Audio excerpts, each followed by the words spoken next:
Ms Forbes, please. Thank you, Presiding Officer. I should first start and say I am the PLO to the Cabinet Secretary for Finance and the Constitution.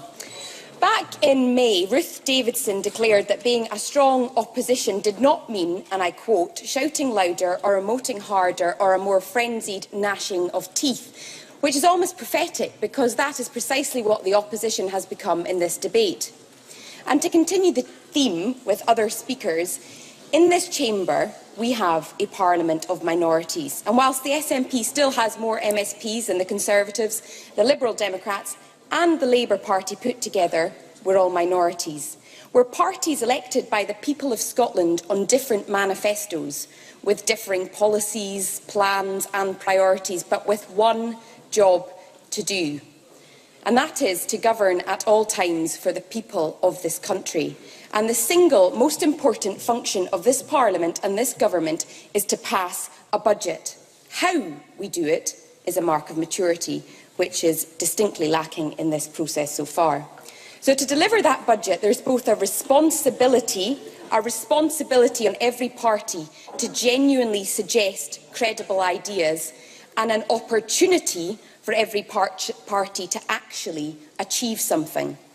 Labour haven't a single thing to show in this budget for all their noise, because it was just that, noise and politics, a bit like their amendment today. They've got a £2 billion wish list of budget demands and will make people earning over £11,500 pay for those demands. That's not fair. That is shifting the burden of Tory austerity onto working class people. Yes. John Scott. For suggestions. How the form of words that health board recruiters should use to attract and recruit consultants and health workers from elsewhere in the United Kingdom when moving from England, Wales and Northern Ireland will cost these workers money to do so under these tax proposals. Ms Forbes. My response to that would be twofold. The first thing I'd say is that one of the unhelpful mistruths that have been spread is that people's taxes in this country of Scotland will rise under these proposals. 99% of Scottish taxpayers will not pay a penny more.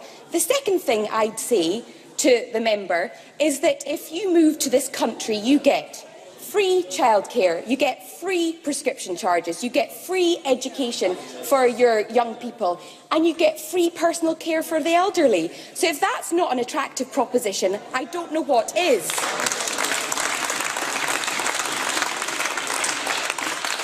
In fact, the Tories have spun such a relentlessly narrow narrative of higher taxes that I'd argue it does more to scare off investors than this SNP government does. The Tories are incredibly miserable about Scotland's future. And the Tories talk about tax because they've got nothing else to talk about except for the Brexit shambles. Presiding Officer, we know how the Tories would balance the books. They would cut tax for the richest to cut services for the most vulnerable. And yet the books don't balance. Under the Tories' plan, somebody in the additional rate will save approximately £6 extra a week and yet spend over £8 on a single prescription. It doesn't add up.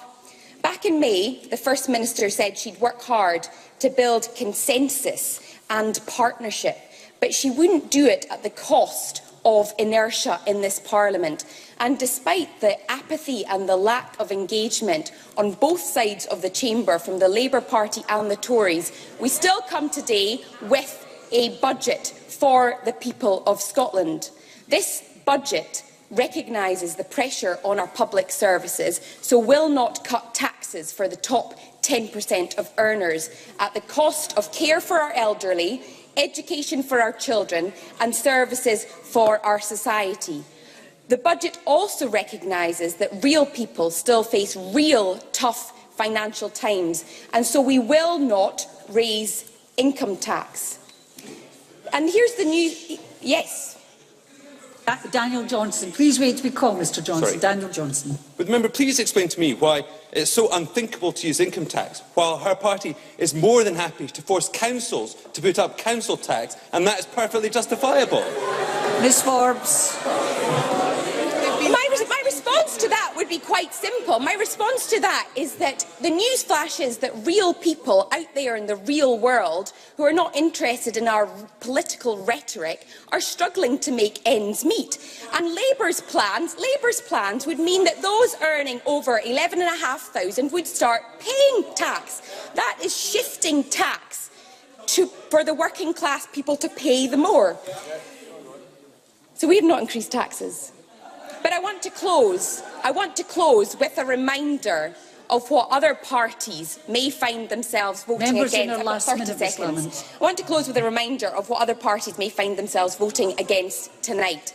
Because in saying no to this budget, you are saying no to over £100 million in digital infrastructure and delivering super-fast broadband. You're saying no to over £470 million of direct capital investment to deliver 50,000 affordable homes. No to £47 million to mitigate the effects of the bedroom tax. No to continued dualling of the A9 and improving the A82. No to £1 billion on mental health. And if you can tell the people of Scotland that you said no to these things, then you're a braver person than I am.